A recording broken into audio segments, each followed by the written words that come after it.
program. Graded Coconut had 6 colts that were in the bareback riding round alone today. So it's exciting to see that quality come all the way down to the States and showcase one of the very best here. Congratulations to Brian Bain again. He won the professional rough stock series here on RFD TV. A hotly contested bareback riding field this year. And the shootout round is on. Here we go.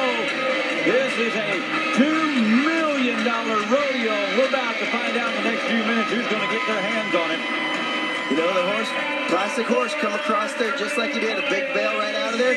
Brian made a solid ride. Compared to what the other horses are in the round, that horse honestly was just a little bit weak. Brian was a little bit away from his riding hand. Didn't quite look like he had that snap in those feet, but still should be in the high 80s. What a great combo there, Ty. Well, I think we're going to see a better horse than this, and one that just, you know, stands out and makes you go, wow. And don't get me wrong, I mean, that looks good. this is a great horse, but I think you're going to see something that stands out a little more than this does.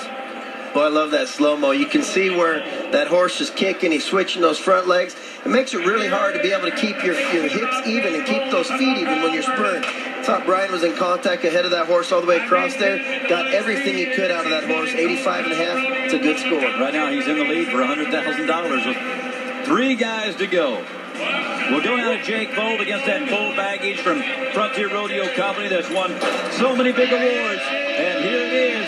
The young Canadian has got things started, and Jake Vold.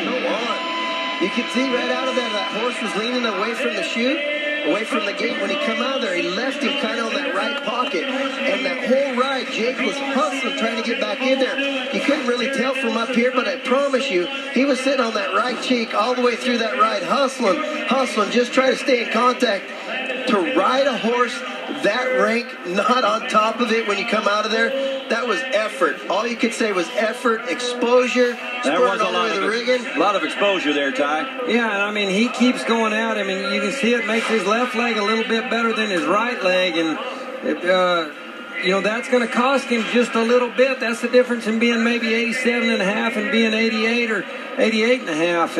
And I thought he kept going at that horse good. And when you get on these buckers, that's what you got to do, because you are not going to be in perfect position on him the whole way, that's for sure. So now we go to Austin Foss. There's only 4 here. Austin Foss against the Calgary Stampede. Horse called Trail Dust.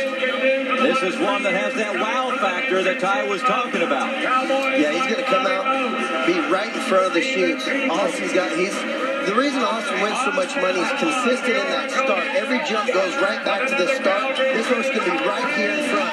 Really going to buck, jump in the air. Austin's aggressive, kind of put over that horse's neck, got set up, and then really, that's going to cost him in the ride. When you spur over one's neck and it affects your upper body, it affects everything from there down. And he started a great ride, but didn't finish near half as good as he started. Well, you can see this horse, you know, having these swoops right out of here and kind of changing it up. Right there's where he spurred over his neck. And then you saw after that how it got him whipped forward. And then after he got whipped forward, he was behind. And then he started rocking and rolling. His body started sloshing. That went downhill on him fast. He's going to take the lead with an 80. Is he not? No, 83 3/4. I saw the 87 pop up for Jake Vold. As he was now third, Jake Vold still in the lead for the 100,000, 87.5. And here's the man who could get the million in his pocket. Taylor Price is the only one of these 4 that were not seated in the top 10. He earned his way through the qualifiers, and he's on Showstopper from Frontier Rodeo Company. This horse, when he first came out, bucked Bobby Mode off, Will Lowe. Everybody's trying to get through this horse. Big, strong, kind of drug one step there, but when you're going for $1 million, you're going to leave it all out on the table. And that kid went everything out there. Could it be 2 years in a row that a bareback rider wins $1 million? He needs more than 87.5. The score, it's all up to the score. Will he get $1 million? Will he be a millionaire? I thought this was a great ride. And you look at this horse's statistics. He's bucked off Bobby Moe, give KC Field all kinds of trouble. This young kid right here is a bareback rider. He needs to beat an 87.5. He gets an 89 3/4, and that might be a millionaire. He's a millionaire. He's a millionaire right now. At the moment, he is a millionaire.